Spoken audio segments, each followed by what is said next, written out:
Welcome to the Mike Litton Experience Podcast.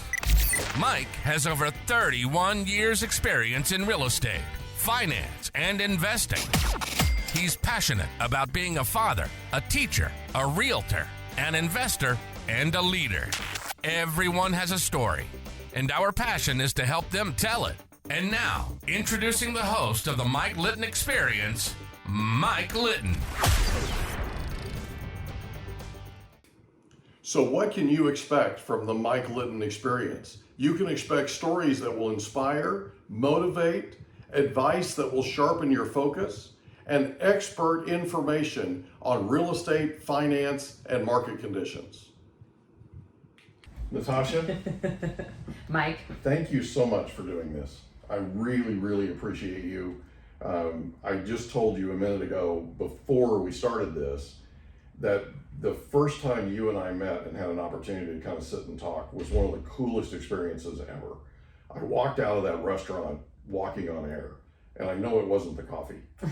So I was super excited to know that you were going to be one of my first guests on our podcast. So welcome to the Mike Litton Experience. thank you for having me. Thank you for saying that. That so, made my day. So as we talked about earlier, our passion, everybody has a story, and our passion is to help them tell it. Okay. So in staying in line with that, what I'd like to do, if you're okay with it, is start with your life story. We're going to come up to today, and then we're going to talk about what's happening right now, in escrow and all that kind of stuff. Okay. And anything you want to talk about, right, that's current, okay, coming up in the future, that kind of thing. So let's start off with, where were you born? I was born in Phoenix, Arizona. A warm place right now.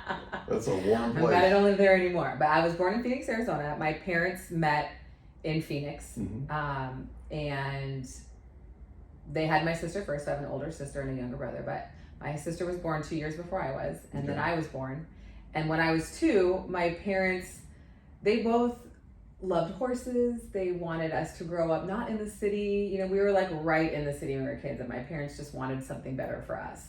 So they dreamt of a ranch. And so my dad worked for Cisco at the time, the food company. Uh-huh. And I don't know if it was his boss or somebody that he was working with said, we've got this great opportunity in this small town in Southern Oregon, Cave Junction.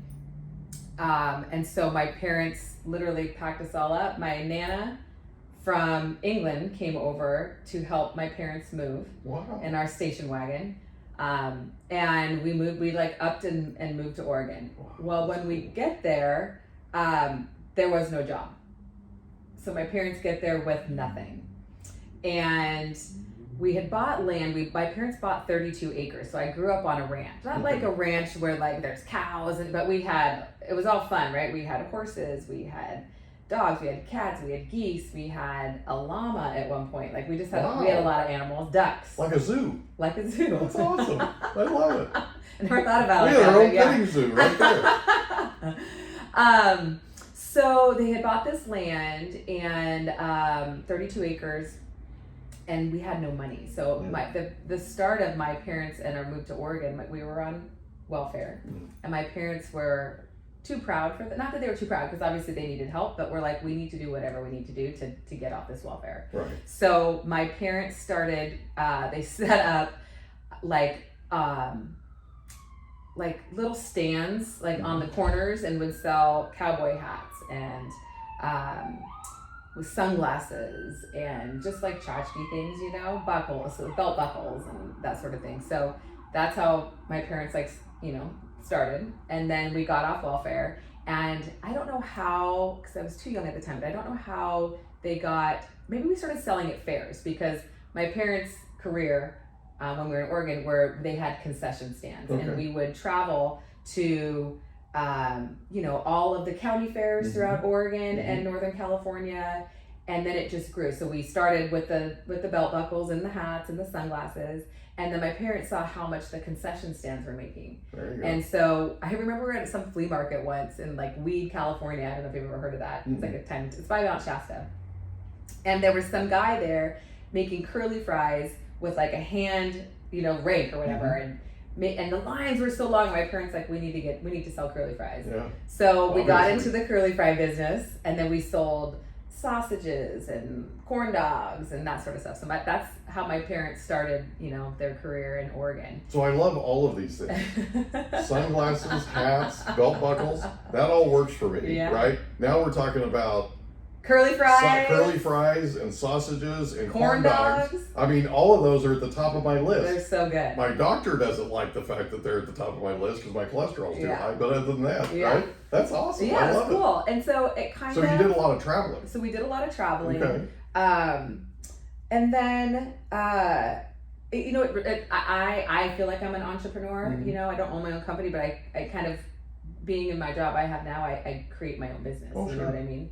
And so I've always just had the high work ethic. My parents, they couldn't pay employees, so they would pay us. Right. Pay us. Mhm. But I remember we were at a fair in Mount Shasta, and I would stand on the milk carton, and I would be pouring sodas for people and taking their money. And I remember being probably in like second or third grade, maybe even third or fourth, but here I am counting back money, 5 is 10, 10 is 20, 20 is 50, like, you know what I mean? And people are like looking at us kids being like, holy shit. That's an amazing way to go. Yeah, it is. My parents couldn't really, not that they couldn't afford to buy a school clothes, but I bought my school clothes, Yeah. but I bought it with the money that my parents paid me with, you know what I mean? Yeah. So they instilled this entrepreneurship with all of me and my siblings. And the value of money and the work. value of money, and That's I remember awesome. when I was a kid, all my because a lot of the fairs are during the summertime, Sure. so it's a lot of my friends would get to go to the river and get to do all these things, and didn't me and my siblings were working for my parents, Yeah. and at the time it was you're like, oh, I just want to swim in the river, I just want to be with my friends, it's summertime, but it really did, I think it helped shape who I am today. And so fast forward, when I'm getting ready to go, my parents are like, no, you guys are going to college, you're going to college. It's not negotiable. It's not negotiable. It was something they really wanted for us, and it wasn't like it was a non-negotiable, but it was that was what they aspired for us. They wanted something more. So, but they couldn't afford to send us to college. Right. So they bought us a business. So they bought a business for $3,000. It was called the Candy Kitchen. We renamed it Apple's Dippity. Really? And my brother's my brother's about 5 years younger. My sister and I are closer in age, so her and I would do it together. My brother was too young at the time, but so we sold caramel apples, we sold cotton candy, frozen bananas, ice cream, and we had this. Is this at the fair? This is at the fairs. Okay. So we called it Apple's Dippity because we had this machine where you'd stick the apple in and then you pull the lever down and it's decors it and splits it, and then you pour caramel in a thing. So anyway, we named it Apple's Dippity. But so then my sister and I, we would travel all over to all over Southern Oregon, Northern California, and we would do festivals, fairs, and so that's how I paid Apple's Dippity. I know. So that's how I paid my way through school. Yeah. And my sister. So So where'd you go to school? I went to school at Arizona State. You're a Sun So Devil. I'm a Sun Devil. My goodness gracious. Yeah. So it's funny, being born in Phoenix, and I think we'd gone back a couple times when we were kids, but for some reason I always wanted to go to Arizona State. It's the only school I wanted to go to. I don't know why. I don't remember why. But I also remember it being the only school I applied to. Really? And I remember being It's like burning the ships. I know. That's crazy. So I remember I did early enrollment, and I remember it was in January, and I started thinking oh shit, that's the only school I applied to. What if they say no? What if they say no? It's so random. I knew I was going. It was it wasn't an option. That's where I was going. And I ended up This does not surprise me, by the way. Knowing you, you're like Mrs. Determined. Yeah. And it's I set my mind to something, I Absolutely. do it. So, so anyway, a week later, I think I got into school, and I was so excited. And maybe it had to do with my mom always had a love for Arizona. She had a love for the desert. My mom worked at the Camelback Inn. She was actually really good friends with John Marriott, Mr. Marriott. Mm-hmm. And J.W. Marriott. J.W. Marriott. And fast forward a little bit, we were there a couple years ago. My mom, there's a picture of him and my mom on the wall at the Camelback Inn. They used to ride horses together. They used to do a lot of. She ran. It was called Hop Along College. Yeah. It was like the daycare. Yeah. So her and Mr. Marriott became really good friends, and they used to ride horses in the desert together. But so it was so cool to see the picture of my mom on the wall with Mr. Marriott. Yeah, I love that. So like I said, I don't know if like her love for Arizona and my parents meeting there. I don't know if that was maybe a driver for me. I also grew up in Southern Oregon where it rained all the time, so I wanted to be. It where doesn't my do son that in was. Phoenix. It does. Well, you know what? No, but they have like They have monsoons. Yeah, they do. In fact, They they have just had Hillary, monsoons. right? They just had all kinds At least of rain. somebody got Hillary because we didn't. Yeah, Well, I wasn't here came for up it, here and but- took a right. Yeah. Right. We were in Northern California, taking, like I told you, we were taking Yeah. Michael back to work. We missed all of Hillary. Yeah. When we were leaving, it was sprinkling a little bit Yeah. on the way up, but Nothing. we missed all the brunt of it. And We did too. We were actually my steps and my boyfriend's youngest son is going to Alabama, Yeah. and so we literally missed it too. We were in Alabama You were Friday in to Wednesday. Tuscaloosa? We were in Oh, wow. Tuscaloosa. We actually bought a house across the river. We're Airbnb-ing it. Yeah. That's awesome. Yeah. Congratulations on that. Thank you. That's Thanks. cool. Yeah. So then I went to Arizona, Mhm. and it's so funny. I just shared this conversation with Carter, Darren's youngest, because we just took him to school, and like this, I got so much out of going to college. Like, you know, yes, the education, but I think more so than anything, my friends that I met there, the experience that I got there, I wouldn't be where I am today without that journey that I was on. And so my experience was amazing. And so I always share with Carter, like, because I'm so proud of him for going away. You know, like, you're just going to have the best time, and college is going to be great, and I'm so proud of you for going away. And it's funny, when we went for orientation, they were saying, don't stop telling them that this is going to be the best experience of their life. Stop telling them, like, you know, like, these are the best days of their life, because will it probably be? Yeah, we hope so. But some kids struggle, and some kids get homesick, and it's not easy. So stop putting that in their head. And it's so funny because I felt awful when we were moving him in. I just shared with him. I was like, listen, like, I know I keep saying this. I said, but I want you to know I was homesick, and I was. My first 2 weeks, my parents were in the fair business, right? So when I went to Arizona, it was like middle of August. So that's prime fair season for my parents. So literally they put me on a plane with my 2 suitcases, and I flew to Arizona State by myself. My mom's best friend lived there, so they picked me up. You know what I mean? Like, I did have some help, and I was homesick. Yeah. And I was the only kid that went away. All of my friends went to U of O or Oregon State, and so I wanted to go home. Like a I fish want out to of go. water. Yes. You're like a fish out of water. And I grew up in this tiny town. I had 81 kids in my graduating class where I grew up. So I had the same friends from kindergarten to high school. So everything was really close knit. You had a really good Yeah. support system, all that kind of thing, and then you pluck yourself out of that, and you pop yourself somewhere where you don't know anybody. Nobody. That's homesick 101, right? I know. And Yeah. I was, and I forgot that. Yeah. Because I did have a great experience, because I did meet the best friends of my life, because, you know, I did all these things, but you forget that I did feel all those things. And I did. I remember talking to my mom, be like, I want to come home. I don't want to go here. I want to go to Oregon State. All my friends are going to Oregon, you know, and she was like, no, you don't. It's been your dream. You need to do this, you know, and I stuck through it, and it ended up being like the best, you know, the best. But it's just like reliving that with, you know, Carter going back and that sort of thing. But it's hard. You do relive is. it. I mean, I had a similar experience when we took Michael to Nebraska. He's our oldest. We dropped him off at Nebraska. And up until that moment that we walked away from him, you would ask him a question and his mother would answer. yeah. I mean, these apron strings, let's be honest, pardon me for saying this, were really tight. Yeah. Okay. And we drove away from there, and I literally in the back of my mind thought, he's coming home. Yeah. He won't make it 30 days. You know, I told him, I said, listen, I know you're going to get homesick. I'm here for you. Yeah. Your mother's here for you. We can come back here if you need us to come back. We can get on a plane in 2 seconds and get to you.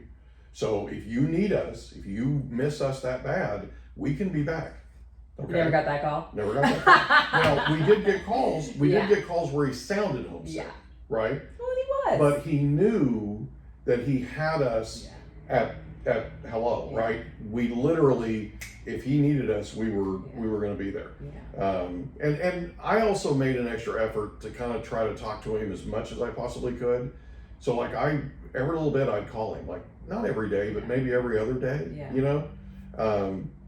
And Michael, I was pleasantly surprised. I was pleasantly surprised that he took to it the way he did. You know, I think a big part of that was his roommate. His first roommate that he had in the dorms was a kid from Nebraska who literally lived right up the street, right up the road. His family was a legacy in Nebraska. His uncles had gone there, his parents had gone there, so he had this history. Yeah. There was stability there. And they took him in like one of their own. And the state of Nebraska took my son in like one of their own. I mean, everywhere he went, they tried to feed him. Yeah. Not that he wasn't, he was skinny when he got there, so he looked hungry, right? But they tried to feed him everywhere he went. They just loved on him. Yeah. And I think that was a big part of it. I really do. But I was thoroughly surprised that he didn't end up coming home. And same with Carter. Like he's only been there a week, but he's fine. Alabama's an amazing place. Oh my God! If I could do it over again, I was telling some girlfriends last night, I would go to the University of Alabama. If I had an opportunity, if I was 18 again, I would do it. Well, there's some states where everybody's just loving. Yeah. Alabama happens to be one of them. Nebraska, by the way, happens to be one of them. I agree. There's more head of cattle in the state of Nebraska than there are people.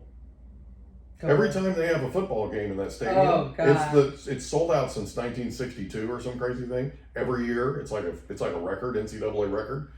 It's the third largest city in Nebraska when they have a football game there. No joke. I mean, it's crazy, but it's sweet. The people there are so sweet.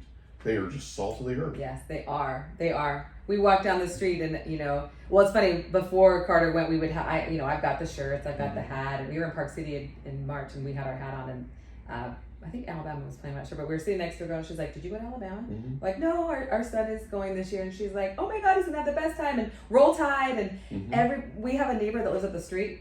Darren had his Alabama flag out. They were walking down the street, saw the flag, knocked on his door, and was like, did you go to Alabama? We went to Alabama. It's like the camaraderie, and like, so it's a network. It is a network, and I kind of compare it a little bit to USC because I feel like USC is that way with their network of the alma mater and that sort of thing. So, or not alma mater, but their alumni association. And I do think the network for him is going to be huge at Alabama. And like I said, going back to the people are just great. We're actually going out for the Tennessee game in a couple weeks, or in October. But and everyone's telling us, like, you have no idea what you're getting in for. That's one of the smartest things you've ever done. I promise you, is buying that place and rehabbing the place. You've got a reason to go back there in addition to him. Yeah. You get to go do that, swing by, say hi. He gets to see you more because of it. Okay, going back for the football games, all that's important. Yeah. All that's a big, big part of it. Because if he knows you're coming and he knows you're going to be here in a week or you're going to be here in 2 weeks or whatever, it's a different feeling. I know. Right? It's a good feeling. I remember those feelings. Juxtapose that to where you were. You were out in the middle of the desert. And your whole support system, family, everything, they were off at the fairs. They were busy. They were doing their thing. It was their hot time of the season or the year, right? There's a big difference there. It is. So, and I remember being so excited when my parents would come. I loved it when my parents would come. And I loved when I went home, but then I got to the point where it's like, okay, I'm ready to go back. Yeah. So. That's so cool. Yeah, what a great story. I love that. I know. So Arizona State. Yep. What did you major in? I majored in family studies and child development. Really? Because I majored in beer drinking. Well, that too. I'm kidding. So I actually initially I wanted to be a child life specialist. Gotcha. So I volunteered at the Phoenix Children's Hospital, and I wanted to. It was kind of like a therapist, for kids that are sick. Like, so where do things hurt and how are you feeling? You know what I mean? And you'd go in, you play with that, like play with dolls, or you play whatever, and you kind of, bond with the kids. And I volunteered for probably about 6 months. And it was rewarding. It was sad though, because a lot of kids had passed away in my time there, but that was what I wanted to do. Why did you want to do that? So, I always loved kids. I used to babysit when I was at home. And then when I went to school, not my first year, but my second year, because I didn't have a car, my second year, I got a job working for this, her name was Gail. And she ran this, nanny business. And so what would, people would come from out of town, or people would need a babysitter, and they would call Gail, and then she would call her different babysitters that she had and said, okay, somebody needs you, 4 to 8 on Tuesday, can you do it? Yes, She ran a staffing agency. Exactly. I love it. And so I was around a lot of kids, and so I love kids. So I think that was probably why I wanted to help people make a difference. But so yeah, so I did that nannying job. And then I ended up meeting this one family as my sophomore year. And Gail had sent me to their home. And I just clicked with them. And when I first started babysitting for them, Sophie was 8, Emma was 6, and Luke was 4, I think, or something around those ages. And so I just connected with her. I connected with her husband. I connected with the kids. I loved the kids. And after a while, we're like, we don't need Gail anymore. Like, let's just do this on our own, So I babysat for them for the rest of the year, and Juliana was going to school, so I would pick the kids up from school, and I would take them home. I'd cook them dinner. Jim, the husband, he would be working late, or then he had hockey, and it was the perfect job for me for school because I got to do my homework when the kids went to bed, or when the kids were doing their homework, I was doing my homework. Right. You know what I mean? And I got to be in a beautiful home, and it was it was really nice. We hope you enjoyed another episode of the Mike Litton Experience. If you did, do us a favor, smash that subscribe button, tell your friends, family, and coworkers about our program, and wherever you get your podcasts, please leave us a rating. It helps us to connect with quality people just like you. And that's a wrap. Another episode of the Mike Litton Experience in the books. Reach out to Mike on Instagram at Litton Realty. Want to meet with Mike? Check out calendly.com/Rio760.